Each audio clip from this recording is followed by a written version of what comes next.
नमस्कार दोस्तों, हमारी बात चल रही थी क्लास 11th के पॉलिटिकल साइंस के चैप्टर नंबर 4 के बारे में, सामाजिक न्याय। तो सामाजिक न्याय में हमने जो 3 प्रकार के जो कंसेप्ट है न्याय के, उनके बारे में पढ़ लिया था कि समान लोगों के साथ समान व्यवहार, फिर समानुपातिक न्याय, और जो तीसरा था वो था विशेष ज़रूरतों का विशेष ख्याल। तो ये हमारा चल रहा था बीच में। तो यहाँ देखते हैं, विशेष ज़रूरतों का मतलब है कि कुछ समाज में ऐसे लोग हैं जो हमने बात करी थी, जैसे विकलांग हैं, कुछ बुजुर्ग हैं, कुछ महिलाएं हैं। तो वो क्या है, विशेष हैं, तो उनको कुछ विशेष रियायतें मिलनी चाहिए। तो चलिए शुरू करते हैं। विशेष ज़रूरतों या विकलांगता वाले लोगों को कुछ खास मामलों में असमान और विशेष सहायता के योग्य समझा जा सकता है। तो ये जो विशेष ज़रूरतों वाले हैं या विकलांग लोग हैं, उनको कुछ विशेष सहायता दी जा सकती है और वो न्याय के दायरे में ही आता है। लेकिन इस पर सहमत होना हमेशा आसान नहीं होता कि लोगों को विशेष सहायता देने के लिए उनकी किन असमानताओं को मान्यताएं दी जाए। देखो, ये हमेशा क्या है, विचार विमर्श का विषय रहा है कि कौन सी चीज़ है वो विशेष ज़रूरतों को मानी जाए, कौन सी चीज़ है जिनमें विशेष ज़रूरतों को नहीं माना जाए। जैसे एक शारीरिक विकलांगता हो गई, ठीक है, ये विशेष ज़रूरत है। उम्र है, अच्छी शिक्षा और स्वास्थ्य सुविधाओं तक पहुंच न होना कुछ ऐसे कारक हैं जिन्हें अनेक देशों में विशेष बर्ताव का आधार समझा जाता है। तो ये इसके बारे में हमने बात करी थी। जैसे अच्छी शिक्षा, तो कुछ जैसे दूर दराज वाले इलाके हैं, जैसे बाड़मेर साइड की बात करें, जो बॉर्डर साइड के जहाँ मरुस्थलीय इलाके हैं, कुछ जंगली इलाके हैं, उनमें शिक्षा का अभाव है, अच्छी स्वास्थ्य सुविधाएँ उनका अभाव है। तो उनमें विशेष बर्ताव किया जा सकता है, उनके लिए विशेष रियायतें हो सकती है। यह माना जाता है कि जीवन यापन और अवसरों के बहुत ऊंचे स्तर का उपभोग करने वाले और उत्पादक जिंदगी जीने के लिए जरूरी न्यूनतम बुनियादी सुविधाओं से भी वंचित लोगों से हर मामले में बिल्कुल एक जैसा बर्ताव करने पर परिणाम समतावादी और न्यायपूर्ण नहीं हो सकते। इस बात को आप ऐसे समझो, जैसे एक कोई शहर का व्यक्ति है, उसको सारी सुविधाएं मिल रही है घर बैठे, अच्छी शिक्षा है, अच्छा स्वास्थ्य है, यानी वो जो चीज़ चाहेगा वो वहाँ उपलब्ध होगी। वहीं एक जो दूर दराज कहीं गांव में बैठा है, बेचारा गरीब है, उसके तो सामने जो बुनियादी ज़रूरतें हैं, रोटी, कपड़ा, मकान, उनकी भी क्या है, समस्याएं हैं। तो वो कहाँ से अपना अच्छा विकास कर पाएगा। तो ऐसे लोगों के बीच एक जैसा बर्ताव करेंगे तो जो समाज में समानता है वो कभी स्थापित नहीं हो पाएगी, बल्कि क्या हो जाएगा, यह तो एक यहाँ एक कंपैरिजन भी दिया होगा, बल्कि यह तो क्या है, एक असमान समाज होगा। हमारे देश में आमतौर पर देखा जाता है कि अच्छी शिक्षा, स्वास्थ्य और ऐसी अन्य सुविधाओं तक पहुंच का अभाव जाति आधारित सामाजिक भेदभाव से जुड़ा है। इसलिए संविधान में अनुसूचित जातियों और जनजातियों के लोगों के लिए सरकारी नौकरियों में तथा शैक्षणिक संस्थानों में दाखिले के लिए आरक्षण का प्रावधान किया गया है। तो ये अच्छी शिक्षा और स्वास्थ्य और अन्य जो सुविधाएं हैं वो इनको उपलब्ध नहीं हो पाई थी, जिनकी वजह से क्या है, ये एक कुछ तबके हैं जो पिछड़े हुए रह गए थे। तो उनको समाज की मुख्य धारा में लाने के लिए किसका प्रावधान किया गया था, आरक्षण का प्रावधान किया गया था। तो यहाँ देखो, थोड़ा देख लेते हैं कि एक कंपेरिजन है कि वास्तव में ये न्याय है क्या। नीचे दी गई स्थितियों की जांच करें, बताए कि क्या वे न्याय संगत है, और अपने तर्क के साथ ये भी बताए कि प्रत्येक स्थिति में न्याय का कौन सा सिद्धांत काम कर रहा है। तो जैसे एक दृष्टिहीन छात्र सुरेश को गणित का प्रश्न पत्र हल करने के लिए 3.5 घंटे मिलते हैं, जबकि अन्य छात्रों को केवल 3 घंटे। तो यहाँ दृष्टिहीन छात्र है, मतलब उसकी विशेष योग्यता के कारण क्या है, या उसको विशेष रियायत के कारण उसको 3.5 घंटे मिल रहे हैं। तो ये क्या है, हमारा जो न्याय का तीसरा सिद्धांत, जो अभी हमने पढ़ा था, विशेष जो ज़रूरतों वाले उनका विशेष ख्याल रखा जाए, ये तीसरा सिद्धांत है, वो वहाँ क्या होता है, लागू होता है। दूसरा है, गीता बैसाखी की सहायता से चलती है। अध्यापिका ने गणित का प्रश्न पत्र हल करने के लिए उसे भी 3.5 घंटे का समय देने का निश्चय किया है। तो ये भी देखो, कुछ हद तक क्या है, विशेष ज़रूरतों वाले लोगों का विशेष ख्याल रखा जाए, उसी से क्या है, संबंधित है। यानी हमारा जो न्याय का सिद्धांत नंबर 3 है उससे संबंधित है। एक अध्यापक कक्षा के कमज़ोर छात्रों के मनोबल को उठाने के लिए कुछ अतिरिक्त अंक देते हैं। और एक प्रोफेसर अलग अलग छात्रों को उनकी क्षमताओं के मूल्यांकन के आधार पर अलग अलग प्रश्न पत्र बांटते हैं। और संसद में एक प्रस्ताव विचाराधीन है कि संसद की कुल सीटों में से 1/3 महिलाओं के लिए आरक्षित कर दी जाए। तो ये जैसे 3 सिद्धांत हैं, इनके बारे में यहाँ अगर 3 नंबर की बात करें तो आप इसको ऐसे देख सकते हो जैसे कमज़ोर छात्रों का मनोबल उठा रहे हैं, यानी एक तरह से उनका पुनर्बलन किया जा रहा है। जैसे आज उनके ये लगेगा कि भाई आज मेरे गणित में 2 नंबर आ गए, तो उसको ऐसा लगेगा वास्तव में मैं कुछ अच्छा कर रहा हूँ, तो वो और आगे बढ़ने की कोशिश करेगा। यानी इसको हम कुछ हद तक समानुपातिक न्याय है उसमें भी डाल सकते हैं। जैसे कहीं फील्ड एरिया में कुछ कठिन जगह पर अगर किसी की ड्यूटी लगाई जाती है तो कुछ उनको एक्स्ट्रा जो दिया जाता है, तो सेम उसी प्रकार से आप इसको एक तरह से क्या है इसमें डाल सकते हो। और कुछ हद तक ये समान लोगों के साथ समान व्यवहार वाला है, उसका उल्लंघन भी करता है। एक प्रोफेसर अलग अलग छात्रों को क्षमताओं के मूल्यांकन के आधार पर अलग अलग प्रश्न बांट रहे हैं, तो वो उनकी क्षमताओं का मूल्यांकन कर रहे हैं। यानी जो समानुपातिक न्याय है, जिसको जैसा आएगा वैसा ही उसको नंबर दिया जाएगा। और ये जो प्रस्ताव है विचाराधीन है, ये किसके लिए है? ये है आरक्षण के लिए, यानी 1/3 सीटें आरक्षित कर दी जाए। क्योंकि ये ऐसी बात करें अगर संसद की, तो संसद में महिलाओं को आज तक उचित प्रतिनिधित्व नहीं मिला है, इसलिए किसकी बात कर रहे हैं? ये आरक्षण की। तो चलिए आगे देखते हैं। न्याय के विभिन्न सिद्धांतों पर हमारी बहस ने यह संकेत दिया है कि सरकारें कभी कभी न्याय के उपरोक्त तीनों सिद्धांतों, कौन से 3 सिद्धांत हैं? समकक्षों के बीच समान बर्ताव, लोगों को मिलने वाले लाभों को तय करते समय विभिन्न प्रयास तथा कौशलों को मान्यता देना, और ज़रूरतमंदों के लिए जीवन के न्यूनतम मानकों और अवसरों का प्रावधान के बीच सामंजस्य बिठाने में कठिनाई महसूस कर सकती है। तो यहाँ हमने देखो बात करी थी अभी पीछे जो सिद्धांत हमारे जो प्रश्न थे उन्हें पूछा गया था। तो देखो यहाँ विभिन्न प्रयासों को भी देखो वो नंबर दे रहा है। जैसे कोई कमज़ोर विद्यार्थी है उसको नंबर दे दिए, क्योंकि वो उनको प्रयास को भी क्या है देख रहा है कि भाई ये प्रयास तो कर रहा है कम से कम, तो उसके जो प्रयास है उसको भी क्या है टीचर मद्देनज़र रखता है। तो इन सब में क्या सामंजस्य बिठाने में क्या कठिनाई महसूस होती है? जैसे टीचर के बारे में देख लें, तो टीचर को यहाँ कठिनाई ये महसूस हो रही है कि अगर वो उसका एक्स्ट्रा नंबर देता है तो वो एक तरह से उसका उल्लंघन कर रहा है न्याय का। कौन से का? दूसरे का, कि भाई जो अच्छा लिख रहा है उसको ज़्यादा नंबर, जो कम लिख रहा है उसको कम नंबर, तो उसका उल्लंघन कर रहा है। तो यानी सब में सामंजस्य बिठा नहीं सकते। और समान बर्ताव के सिद्धांत पर अमल कभी कभी योग्यता को उचित प्रतिफल देने के खिलाफ खड़ा हो सकता है।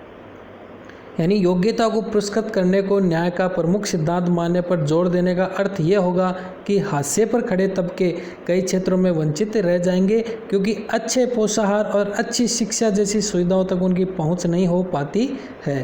जैसे अगर हम मेरिट बेस की बात करें कि जो ऊपर आएगा वो आगे रहेगा, तो इससे क्या है उन क्षेत्रों की जो संख्या है जो जिनको अच्छी शिक्षा नहीं मिली है, अच्छी स्वास्थ्य सुविधाएँ नहीं मिली है, वो जो क्षेत्र हैं पहले से पिछड़े हुए हैं, वो बाद में भी क्या पिछड़े हुए ही रहेंगे।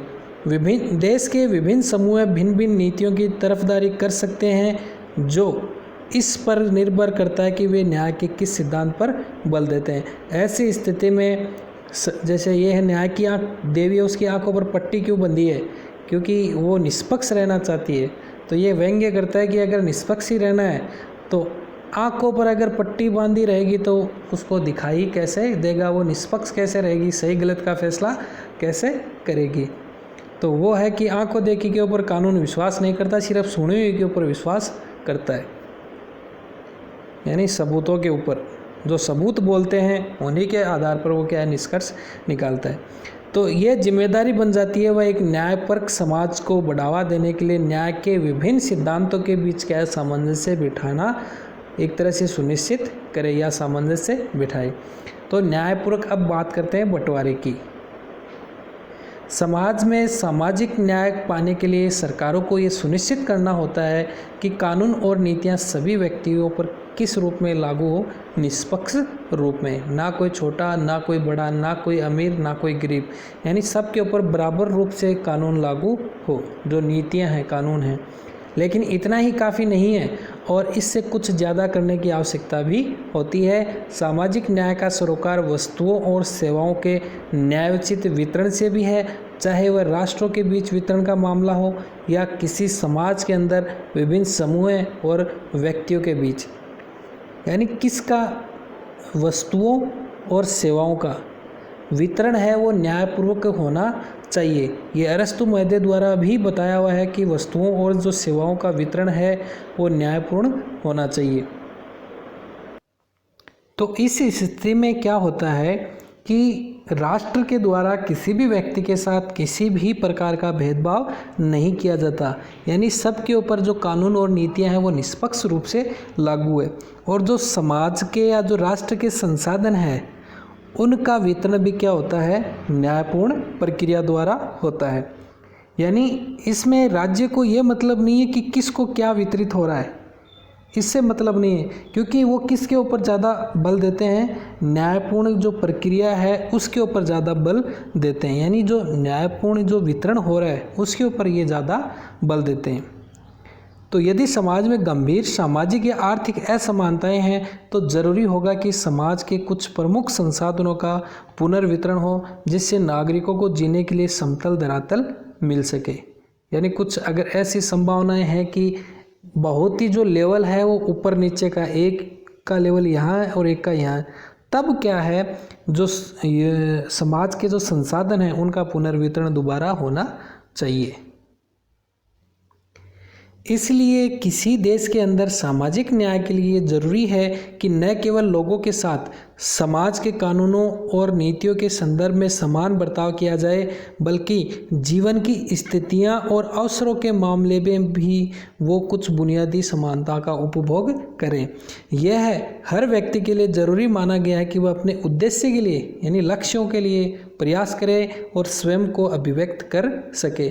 उदाहरण के लिए हमारे देश में सामाजिक समानता को बढ़ावा देने के लिए संविधान ने छुआछूत की जो प्रथा का है वो उन्मूलन किया और ये सुनिश्चित किया कि निचली कही जाने वाली जातियों के लोगों को मंदिरों में प्रवेश मिले, नौकरी और पानी जैसी बुनियादी ज़रूरतों से ना रोका जाए। तो इनके बारे में आपने सबने वो ठाकुर का कुआं जैसी कहानियां हैं मुंशी प्रेमचंद की, वो सब पढ़ रखी होगी। विभिन्न राज्य सरकारों ने जमीन जैसे महत्वपूर्ण संसाधन के अधिक न्यायपूर्ण वितरण के लिए भूमि सुधार कानून लागू करने जैसे कदम भी उठाए। तो कहने का मतलब ये है कि आज के समाज की बात करें तो बहुत हद तक हमारे समाज में क्या है, सामाजिक समानता अभी विद्यमान है। तो समाज में न्याय की स्थापना से जुड़े कुछ सवाल खड़े हैं। क्या संसाधनों का वितरण और शिक्षा तथा नौकरियों तक समान पहुंच सुनिश्चित की जाए? यदि हाँ तो किस प्रकार? ऐसे मामलों में मत भिन्नता समाज में उग्र भावावेश पैदा करती है और कभी कभी हिंसा भी भड़का देती है। लोग मानते हैं कि उनके और उनके परिवारों का भविष्य दांव पर लग जाएगा। हमें क्रोध और हिंसा के ऐसे भी मामले याद हैं जो कभी हमारे देश के शैक्षणिक संस्थानों में या सरकारी नौकरियों में सीट आरक्षण के प्रस्ताव से फूटते रहे हैं। तो ऐसे खूब मामले आते रहते हैं। अभी 2-1 साल पहले जो IAS की एग्ज़ाम हुई थी उसमें भी ऐसा ही मामला खूब एक तरह से हावी हुआ था, जिसमें जो टीना डाबी थी, टीना डाबी ने टॉप किया था और एक आलोक श्रीवास्तव करके थे। तो टीना डाबी के जो नंबर थे वो कम थे प्री में और आलोक श्रीवास्तव के ज़्यादा थे, लेकिन किन्हीं कारणवश जो आरक्षण की प्रावधान की वजह से टीना डाबी सिलेक्ट हो गई थी और जो आलोक श्रीवास्तव है वो सिलेक्ट नहीं हो पाए थे। और इनके जो पिता हैं वो खुद भी क्या है, एक IAS अधिकारी हैं। तो ऐसे जो कई बार जो चीज़ें आ जाती हैं उनसे ये प्रस्ताव जो चीज़ें आती हैं सामने, तब इन प्रस्तावों की क्या होती है, आलोचना होती है। बहरहाल राजनीतिक सिद्धांत के विद्यार्थी होने के नाते न्याय के सिद्धांत की अपनी समझदारी के आलोक में हमें ठंडे दिमाग से इन मुद्दों की जांच परख करने में समर्थ होना चाहिए। क्या वंचितों की सहायता की योजनाएं न्याय सिद्धांत की कसौटी पर खरी मानी जा सकती हैं? अगले खंड में हम सुप्रसिद्ध जो दार्शनिक है जॉन रॉल्स, उनके द्वारा जो न्यायोचित वितरण के सिद्धांत पर चर्चा करेंगे। रॉल्स ने तर्क दिया कि समाज के न्यूनतम सुविधा प्राप्त सदस्यों को सहायता देने की जरूरत स्वीकार करने के लिए बेशक युक्ति संगत औचित्य हो सकता है। तो इन्होंने जो जेरेमी बेंथम था उनकी भी खूब आलोचनाएं करी थी कि मजबूत कड़ी को और मजबूत करने से कुछ नहीं होगा। जैसे एक सांकड़ की बात करें जो भैंसों को और ये कहीं भी कोई चीज़ बांधने के लिए काम में, वो ये कहते थे कि इसकी प्रत्येक कड़ी को जो मजबूत है उसको मजबूत करने से कुछ नहीं होगा, लेकिन जो थोड़ी कम मजबूत है उसको मजबूत करेंगे तो क्या है, ज़्यादा फायदा होगा। तो चलिए जॉन रॉल्स का न्याय सिद्धांत देखते हैं। तो जॉन रॉल्स का न्याय सिद्धांत देखो क्या कहता है। यदि लोगों को कहा जाए कि आप रहने के लिए किस किस्म का समाज चुनना पसंद करेंगे, तो संभवतः वे ऐसा समाज चुनेंगे जिसमें नियम और संगठन उन्हें विशेष सुविधा संपन्न स्थान मुहैया कर सके। तो ये तो सीधी सी बात है, जहाँ विशेष सुविधा मिलेगी, विशेष उनका इज्जत होगी, वहीं क्या लोग जाना पसंद करते हैं। हम सब लोगों से अपेक्षा नहीं कर सकते कि वे अपने निजी हितों को दरकिनार कर समाज की भलाई के बारे में सोचें। तो ऐसा हो नहीं सकता कि व्यक्ति खुद का हित ना सोचे और समाज की भलाई करे। बहुत ही रेयर चांस ऐसे कुछ व्यक्ति होते हैं, ऐसा है नहीं, लेकिन बहुत ही आज के ज़माने की बात करें तो ऐसे ही बहुत ही कम व्यक्ति होते हैं। और ख़ासकर जब तक उन्हें यह यकीन हो कि उनका फैसला भविष्य में उनके बच्चों को मिलने वाली ज़िंदगी और मौक़ों को प्रभावित करने जा रहा है। तो ऐसे मौक़ों पर भी क्या है कि जो हम आज फैसला लेंगे वो कब प्रभावित करेगा, जो आने वाली पीढ़ियाँ हैं उनको प्रभावित करेगा। तो वो क्या है, वो उस समय समाज की भलाई के बारे में नहीं सोचते हैं। वस्तुतः हम माता पिता से ये आशा करते हैं कि वे अपने बच्चों के लिए सबसे अच्छा क्या है इसके बारे में सोचें और सहयोग दें। तो माता पिता तो यही चाहते हैं कि बच्चे का अच्छे से अच्छा भला हो, लेकिन ऐसे परिदृश्य किसी समाज के लिए न्याय के सिद्धांत की बुनियाद का निर्माण नहीं कर सकते। तो हम ऐसे निर्णय पर कैसे पहुँचें जो निष्पक्ष और क्या हो, न्याय संगत हो। तो देखो जॉन रॉल्स ने इसके लिए एक उत्तर देने का प्रयास किया था और वो तर्क करते हैं कि निष्पक्ष और न्याय संगत नियम तक पहुंचने का एकमात्र रास्ता यही है कि हम खुद को ऐसी परिस्थिति में होने की कल्पना करें जहां हमें यह निर्णय लेना है कि समाज को कैसे संगठित किया जाए। यानी इन्होंने ये कहा कि समाज के जो लोग हैं वो क्या है, पुराने वाली परिस्थिति में पहुंच जाएं। यानी कल्पना करनी है उनको पुराने वाली परिस्थिति, आज से हज़ारों सालों पहले की परिस्थिति, जबकि हमें ये ज्ञात नहीं था कि उस समाज में हमारी क्या जगह होगी। अर्थात ये हम नहीं जानते कि किस किस्म के परिवार में हम जन्म लेंगे, हम उच्च जाति के परिवार में पैदा होंगे या निम्न जाति के, धनी होंगे या गरीब, सुविधा संपन्न होंगे या सुविधाविहीन। रॉल्स तर्क देते हैं कि अगर हमें यह नहीं मालूम हो इस मायने में कि हम कौन होंगे और भविष्य के समाज में हमारे लिए कौन से विकल्प खुले होंगे, तब हम भविष्य के उस समाज के नियमों और संगठन के बारे में जिस निर्णय का समर्थन करेंगे वह तमाम सदस्यों के लिए क्या होगा, अच्छा होगा। तो यहाँ जो जॉन रॉल्स ने जो बात करी, जो न्याय संगत जो इन्होंने रास्ता बताया, देखो उसके बारे में हम बात करें तो इन्होंने ये कहा था कि जो समाज के जो लोग हैं, जो समाज के वर्तमान समाज में जो लोग हैं, यदि उन्हें ही अगर जिम्मेदारी सौंप दी जाए नियम बनाने की, कानून बनाने की, तो उससे क्या है, समाज में न्याय की स्थापना होती है, क्योंकि ये अपने हित को ध्यान में रख कर क्या है, नियम बनाएंगे। और रॉल्स ने इस अवस्था में ये जो मूल अवस्था की अवस्था बताता है, ये जो अवस्था है ना कि पुरानी समय में पहुंच जाएं, तो ये जो मूल अवस्था की है, इस सिद्धांत में ये कल्पना करता है कि इस स्थिति में लोगों को ये मालूम नहीं होगा कि समाज में कौन कौन से स्तर पर और किन किन आधारों पर भेदभाव किया जाता है। ये जो आधार बताए हैं ये व्यक्ति को मालूम ही नहीं होंगे, तो वो फिर भेदभाव किस आधार पर करेगा, यानी वहाँ न्याय होना सुनिश्चित है। और रॉल्स ने इसे क्या दिया, अज्ञानता का आवरण, अज्ञानता का पर्दा। इस सिद्धांत आपको ये पूछा जा सकता है, अज्ञानता का पर्दा किसने दिया है, जॉन रॉल्स ने। यानी व्यक्ति के आगे एक अज्ञानता का पर्दा आ जाता है। वे आशा करते हैं कि समाज में अपने संभावित स्थान और हैसियत के बारे में पूर्ण अज्ञानता की हालत में हर आदमी आमतौर पर जैसा सब करते हैं अपने खुद के हितों को ध्यान में रखकर फैसला करेगा। तो ये हमने बात करी कि जब पुरानी स्थिति में चला जाएगा तो उसको ये पता ही नहीं होगा, ये जो आधार है ना कि व्यक्ति को बांटे जा रहे हैं, ये आधार इनका पता ही नहीं होगा और वो खुद अपने लिए नियम बनाएगा तो वो अच्छे ही नियम बनाएगा। चूँकि कोई नहीं जानता कि वह कौन होगा और उसके लिए क्या लाभप्रद होगा, इसलिए हर कोई सबसे बुरी स्थिति के मद्देनज़र समाज की कल्पना करेगा। खुद के लिए सोच विचार कर सकने वाले व्यक्ति के सामने ये स्पष्ट होगा कि जो जन्म से सुविधा संपन्न है वे कुछ विशेष अवसरों का उपभोग करेंगे, लेकिन दुर्भाग्य से यदि उसका जन्म समाज के वंचित तबके में हो जहाँ वैसा कोई अवसर न मिले तब क्या होगा। इसलिए अपने स्वार्थ में काम करने वाले हर व्यक्ति के लिए यही उचित होगा कि वह ऐसे संगठन के नियमों के बारे में सोचे जो कमज़ोर तबके के लिए यथोचित अवसर सुनिश्चित कर सके।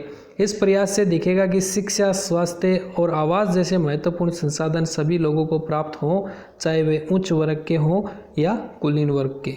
तो इस बात को आप समझ गए होंगे। इसका मतलब ये था कि ये पीछे ले जाकर व्यक्तियों से एक कल्पना करवाता है या व्यक्तियों को नियम बनाने की आज्ञा देता है, और उस समय व्यक्ति को ये नहीं पता होता कि मैं आगे जाकर किस वर्ग में जन्म लूँगा। तो वो अपने लिए क्या है ऐसे नियम बनाएगा कि क्या पता मेरे कहीं जन्म कोई गरीब देश में हो जाए, किसी गरीब घर में हो जाए, किसी नीची जाति में हो जाए, तो वो ऐसे नियम बनाएगा जो क्या है सबके लिए समान रूप से लागू हो। तो फिर उसको कोई टेंशन नहीं रहेगी कि मैं आगे आने वाले जन्म में, चाहे मेरा जन्म उच्च वर्ग में हो चाहे निम्न वर्ग में, सबको सुविधाएं क्या है समान प्राप्त हैं। अब को विस्मृत करना यानी भुलाना और अज्ञानता का पर्दा जो वेल ऑफ इग्नोरेंस है उसमें खड़ा होने की कल्पना करना किसी के लिए सहज नहीं है। यानी हम अपने लिए भी कहें कि हम आने वाले वर्षों की कल्पना करें उस समय, तो ये क्या है एक तरह से कठिन कार्य है, लेकिन तब अधिकांश लोगों के लिए उतना ही कठिन है कि वे आत्मत्यागी बने और अजनबी लोगों के साथ अपने सौभाग्य की हिस्सेदारी करें। क्योंकि हिस्सेदारी इसलिए करनी होगी क्योंकि हमें पता नहीं है कि आगे आने वाले समय में हम क्या बनेंगे। यही कारण है कि हम आदतन आत्मत्याग को वीरता से जोड़ते हैं। इन मानवीय दुर्बलताओं और सीमाओं के मद्देनज़र हमारे लिए ऐसे ढांचे के बारे में सोचना बेहतर होगा जिसमें असाधारण कार्यों की ज़रूरत ना रहे। तो कहने का मतलब है कि हमें एक ऐसा समाज बनाना पड़ेगा, ऐसी चीज़ें बनानी पड़ेंगी जो समाज की जो दुर्बलताएं हैं, जो कमियां हैं, उनको क्या है दूर करे और आने वाले समय में किसी के लिए कोई परेशानी खड़ी ना हो। तो यहाँ जैसे कार्टून के माध्यम से बताया गया कि मैंने सुना है न्याय में होना देर होना अंधेर होना है। लोग ऐसा क्यों सोचते हैं? तो ये कहती है कि जब कोई फैसला आता है तो कब आता है कि व्यक्ति मर जाता है उसके बाद फैसला आता है। तो यहाँ देखो एक बेस्ट में एक आपको वैसे उदाहरण से समझाता हूँ। एक बूढ़ा व्यक्ति था, तो केस जीत गया वो 6-7 साल बाद। तो उसने जो हाई कोर्ट का जज था, वकील हाई कोर्ट का जो जज था उसको कहा कि बेटे मैं तुम्हें आशीर्वाद देता हूँ कि तू जल्दी से थानेदार बन जाए। यानी जज को क्या बोलता है, जो मजिस्ट्रेट है उसको बोलता है कि भाई आप क्या है थानेदार बन जाओ। तो जज बोलता है कि भाई मैं तो क्या है पहले से ही उससे बड़ा हूँ। किससे? थानेदार से। तो बोला आप बड़े हो तो आपने तो 7 साल लगा दिए एक केस में, बल्कि वो थानेदार तो उस समय बोल रहा था कि आप मेरे को 5,000 रुपये दो, मैं आपका 2 मिनट में मामला रफा दफा करवा दूंगा। तो यहाँ 7 साल में उसके देखो कितने पैसे लगे होंगे, और यहाँ वो कह रहा है कि आप 2 मिनट में वहाँ काम हो रहा था मेरा। यानी न्याय कब मिलता है? बहुत देर बाद मिलता है। कई बार तो ऐसी सिचुएशन आ जाती है कि व्यक्ति की मृत्यु भी हो जाती है। अज्ञानता के आवरण वाली स्थिति की विशेषता ये है कि उसमें लोगों से सामान्य रूप से विवेकशील मनुष्य बने रहने की उम्मीद बनती है। विवेकशील इसलिए उम्मीद रहती है क्योंकि व्यक्ति को अपने लिए कानून बनाने हैं। भाई अपने लिए जब कानून बनाने होंगे तो अच्छे ही बनाएंगे। उनसे अपने लिए सोचने और अपने हित में जो अच्छा हो उसे चुनने की अपेक्षा रहती है। हालांकि प्रासंगिक बात यह है कि जब वे अज्ञानता के आवरण में रहकर चुनते हैं तो वे पाएंगे कि सबसे बुरी स्थिति से ही सोचना उनके लिए हितकर होगा। तो दोस्तों ये आज का वीडियो था। ये नेक्स्ट थोड़ी और बात करेंगे इसके पार्ट नंबर 3 में, क्योंकि वीडियो ज़्यादा बड़ा हो जाएगा। तो वीडियो अगर आपको अच्छा लगा हो तो वीडियो को लाइक ज़रूर करें, शेयर करें अपने दोस्तों के साथ, कमेंट करें, और चैनल के ऊपर आप नए हैं तो चैनल को सब्सक्राइब ज़रूर करें। थैंक यू दोस्तों। जय हिंद, जय भारत।